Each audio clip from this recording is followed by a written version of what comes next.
Everyone welcome to our channel legal mind map. आज की हमारी वीडियो है इंटरनल एड्स टू इंटरप्रिटेशन के ऊपर, जो कि इंटरप्रिटेशन ऑफ स्टैट्यूट्स का सब्जेक्ट का टॉपिक है। इस वीडियो का पार्ट 1 है जिसमें हम काफ़ी सारी चीज़ें कवर करेंगे जो कि हमारी सेकेंड यूनिट के अंदर है। Short title, long title, preamble, heading, illustration, marginal notes. ठीक है, तो हो सकता है वीडियो थोड़ी सी लंबी बने, but we are covering a lot of things, तो प्लीज ध्यान से सुनना।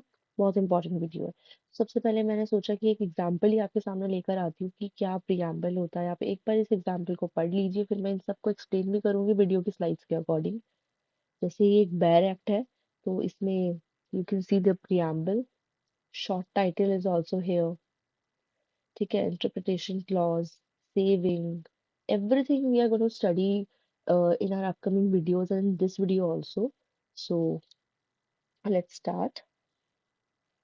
शॉर्ट टाइटल क्या होता है, अब इसे एक एग्जांपल से समझते हैं। Imagine a big book with many different stories. एक बड़ी सी बुक है, बहुत सारी अलग अलग स्टोरीज है उसके अंदर। Each story needs a title to help you find it quickly right. That's the short title of an act. It's a nickname. ठीक है, जैसे आपने देखा हो शॉर्ट टाइटल में यहाँ क्या लिखा है, the act may be called the Indian contract act. एक निकनेम दे दिया कि इस एक्ट को जिसको हम डिस्कस करने वाले हैं, this is an Indian contract act. ठीक है, for the law like Indian contract act instead of the whole long title. लंबे से टाइटल के अलावा एक निकनेम दे दिया। निकनेम से हमें एकदम से अंदाजा हो गया, क्लिक हो गया, अच्छा ये इस वाले लॉ की बात कर रहा है। ठीक है, here's the key thing. This nickname doesn't tell you what the law is about. It's just like Cinderella. ठीक है, doesn't tell you it's a story about princess and a glass of slipper. आपको बात समझ आई?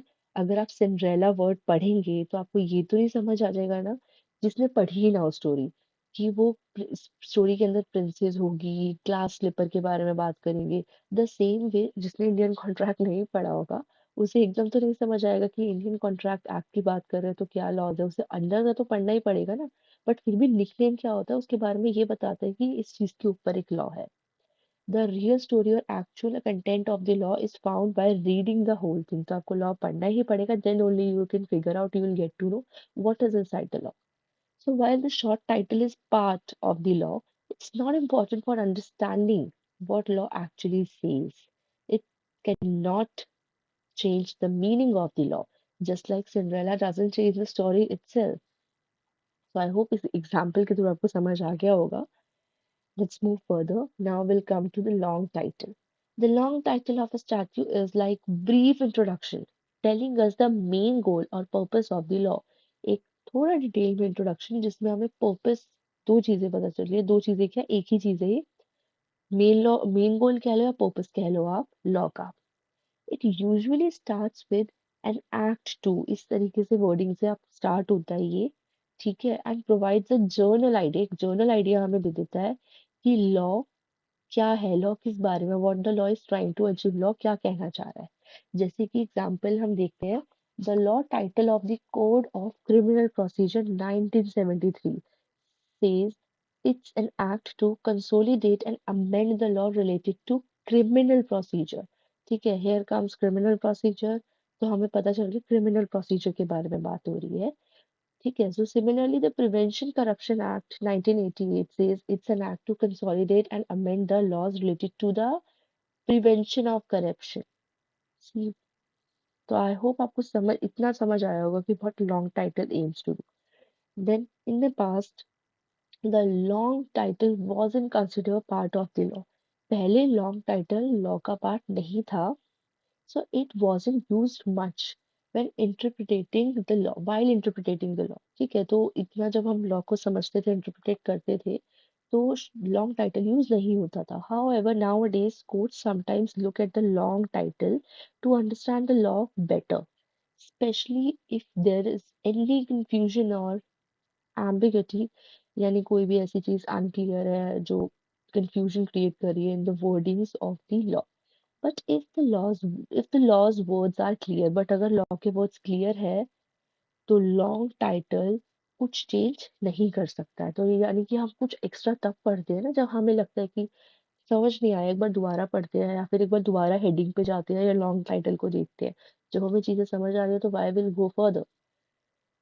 Now case है Madras Journal Sales Tax in 1953. The court used the title, ठीक है, to show that the act aimed to tax sales within the province. However, in a more recent case, 2014, the court emphasized that while the title gives a general idea, title एक general idea देता है of law scope, the true nature of the law is determined by its substance, not just its label.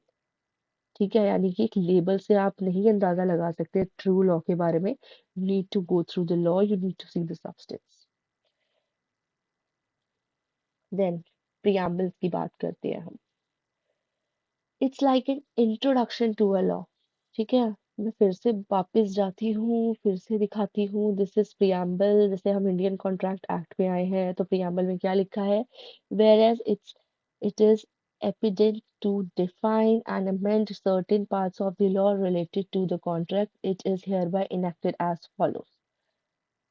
तो एक छोटा सा introduction law का, जिस भी लॉ को हम पढ़ेंगे तो उसमें प्रियम्बल आ जाता है.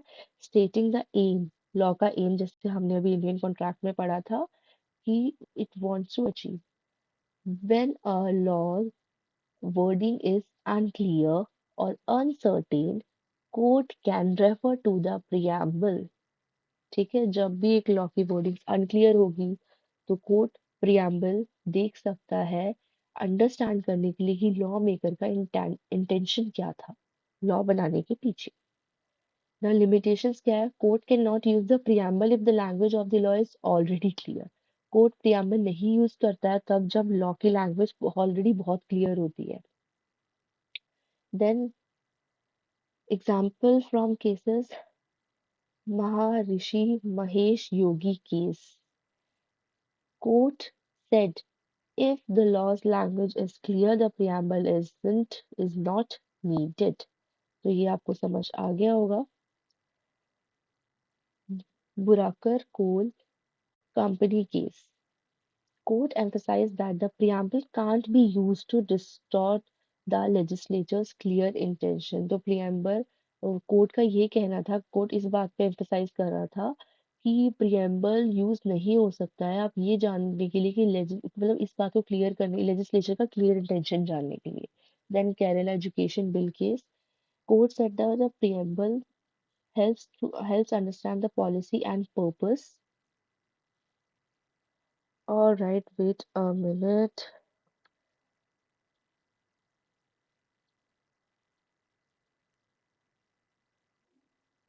Okay, here it is. Understand the policy and purpose of the law.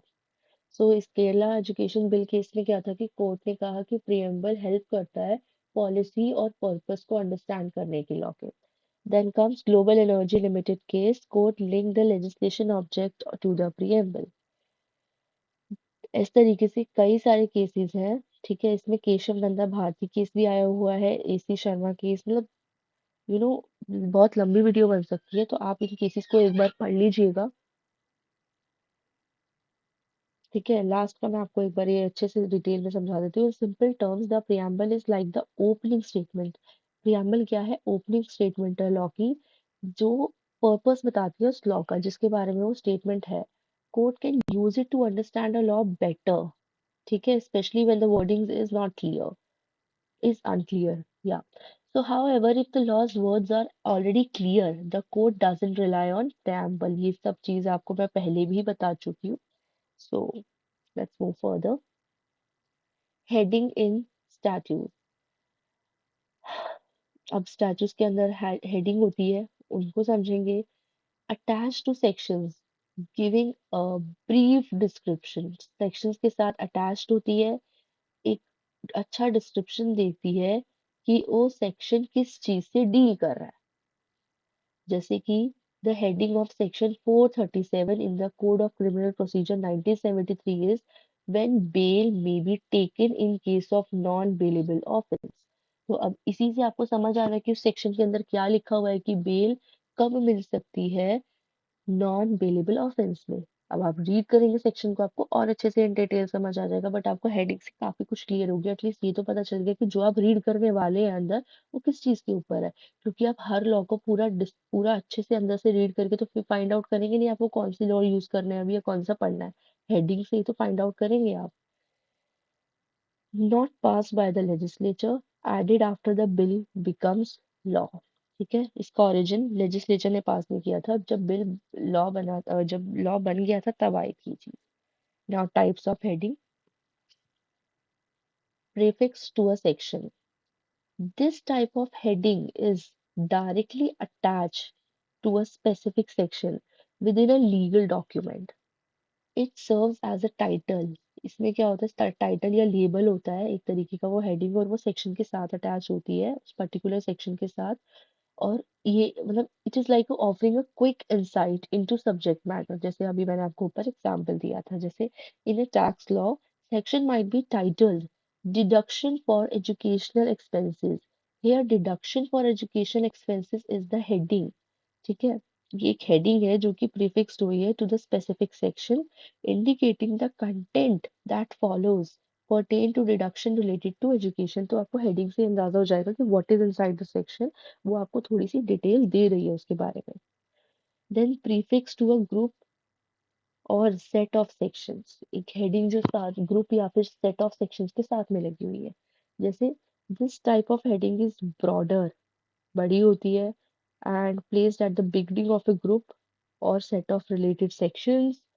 ठीक है, it provides N over acting. जैसे एग्जाम्पल से सीधा समझ लेते हैं हम, एक तरीके से कैटेगरी वाली हेडिंग होती है। जैसे in a labour law document there might be a group of section related to employ rights. The heading employ rights is prefix to this set of sections. तो आपको हेडिंग मिल जाएगी, उसमें बहुत सारे सेक्शंस होंगे। सो वो भी एक तरीके से हेडिंग ही हुई, बट उसके अंदर अंदर और भी सारे सेक्शंस की हेडिंग्स के साथ सेक्शंस हो सकते हैं। सो वो आपको देखने होंगे, सब सेक्शंस हो सकते हैं उसके। Then comes legal treatment.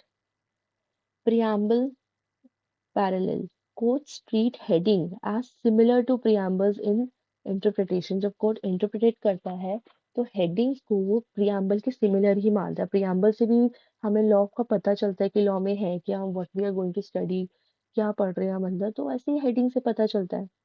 Then clear meaning, if the plain meaning of a law is clear, अगर हर लॉ का जो बेसिक मीनिंग है वो क्लियर है हमें, court doesn't use heading for interpretation. तो कोर्ट हेडिंग भी यूज नहीं करता इंटरप्रिटेशन के लिए। Then multiple interpretation, if a provision can be understood in more than one way, court में refer to heading for guidance. अगर एक प्रोविजन जो है उसे एक से ज्यादा तरीकों से यूज किया जा रहा है तो कोर्ट को रेफर करनी पड़ती है हेडिंग, उसके लिए गाइडेंस होती है। Then restriction on use, interset limitation. A heading to one set of section can't interpret another set of section। एक सेक्शन की हेडिंग जो बता रही है वो दूसरे सेक्शन की हेडिंग नहीं हो सकती है। ठीक है, किस किस के अंदर आया था, Shelley versus London County council.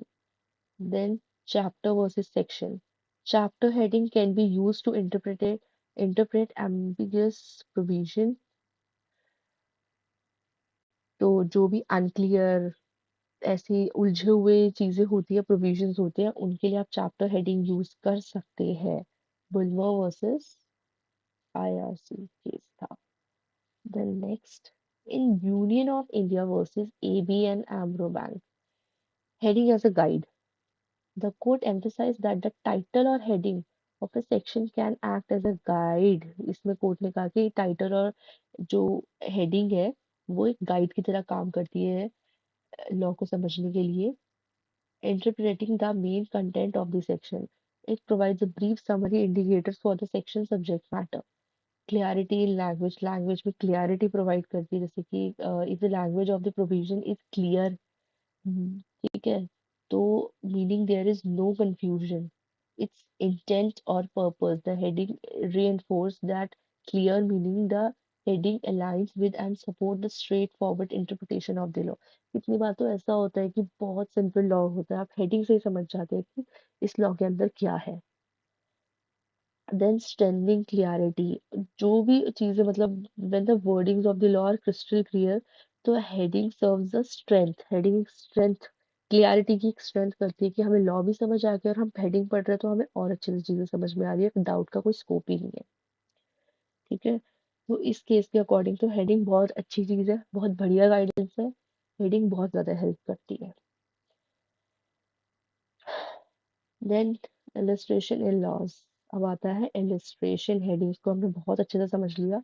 Illustration है मेकिंग थिंग्स क्लियरर, क्लियर करना चीजों को और ज्यादा इलस्ट्रेशन के थ्रू मैं आपको समझाती हूँ, ऐसा आपने बहुत जगह सुना होगा, एग्जांपल्स के थ्रू आप समझते हैं चीजों को।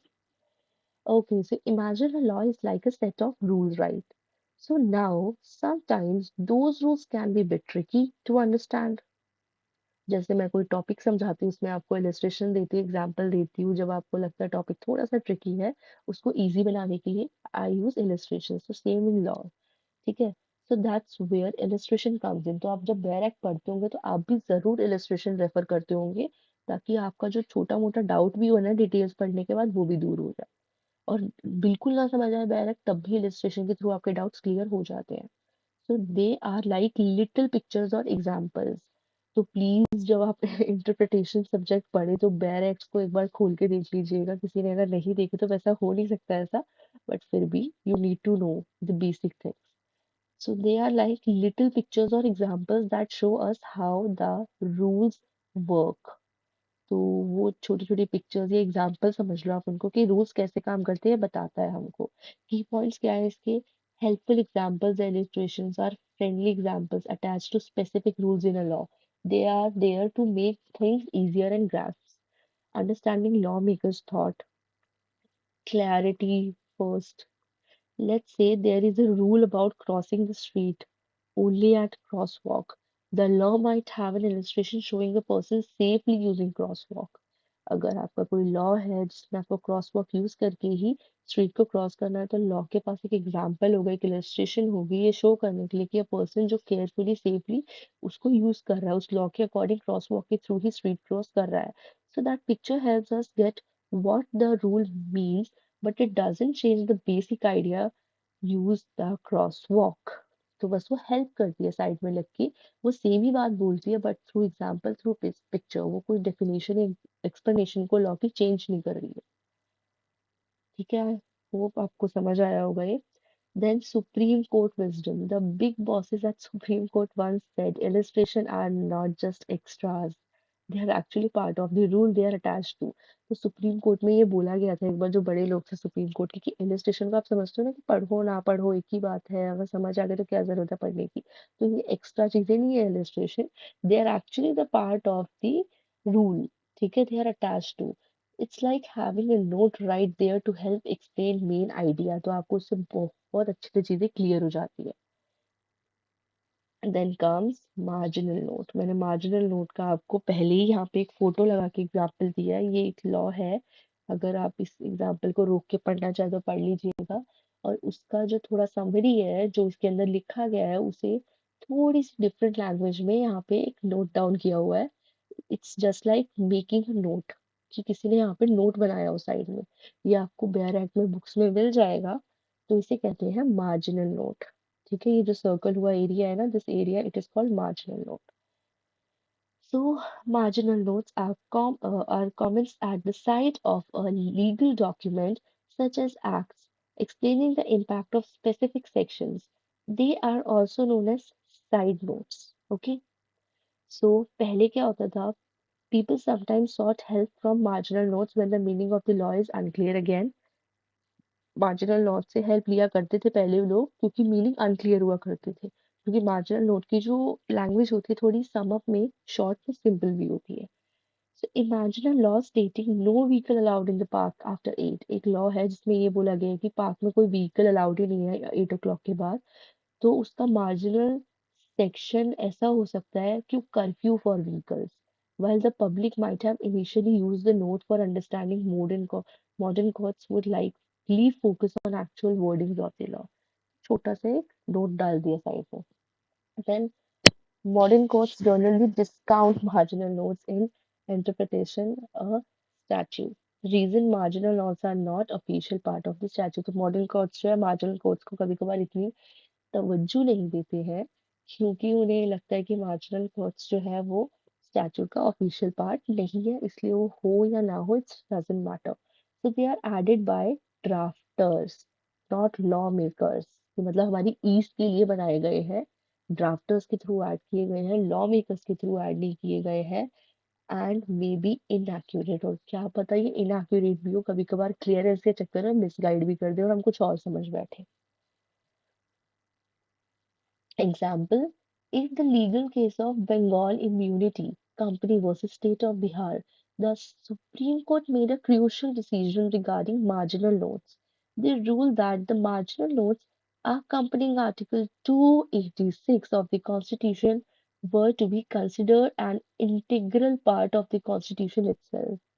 These marginal notes could be relied upon for interpreting and understanding the provisions for that specific article। तो सुप्रीम कोर्ट ने इस केस के अंडर ये रूल निकाला था कि जो आर्टिकल 286 के जो कॉन्स्टिट्यूशन के मार्जिनल रूल्स हैं उनको इंटीग्रल पार्ट समझा जाएगा कॉन्स्टिट्यूशन का, क्योंकि ये बहुत हेल्पफुल है, इनके ऊपर रिलाई किया जा सकता है। ठीक है, इंटरप्रेटिंग के टाइम, लॉ को समझने के time we can rely, and इनसे प्रोविजन समझा जा सकता है। Okay, then limitation of marginal notes in simple terms. Marginal notes are not often relied upon for understanding laws because they are not seen as reliable guide। उस case में ऐसा हुआ था, बट फिर भी मॉडर्न कोर्ट के according अभी marginal court को उतनी इंपॉर्टेंस नहीं दी गई है, तो उन्हें रिलायबल नहीं माना गया है।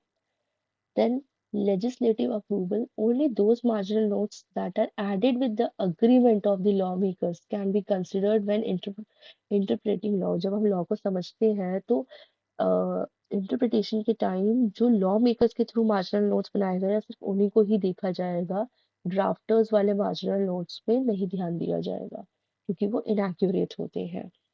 Then marginal notes can only be useful when the language of the law is unclear। जब language of the जो law की language है वो unclear है तो उसको clear करने के लिए marginal notes को use किया जाता है। No overruling, clear overruling। If there is a marginal note, it cannot override a clear and straightforward part of the law। If the law is crystal clear, the marginal note doesn't change that। That's it in this video. आपको I hope ये video समझ आई होगी, आपको हर एक चीज़ clear हुई होगी। And please don't forget to like my channel, video share करना मत भूलिएगा, एंड प्लीज़ प्लीज़ सब्सक्राइब कीजिएगा। बाकी कोई भी डाउट होते हैं तो आप कमेंट बॉक्स में कमेंट करके बता सकते हैं, शेयर कर सकते हैं। कोई सजेशन भी यू वांट टू शेयर कि ये चीज़ क्लियर नहीं हुई या आप ये भी एक्सप्लेन करो, ये भी ऐड करो, please feel free to comment. Thank you.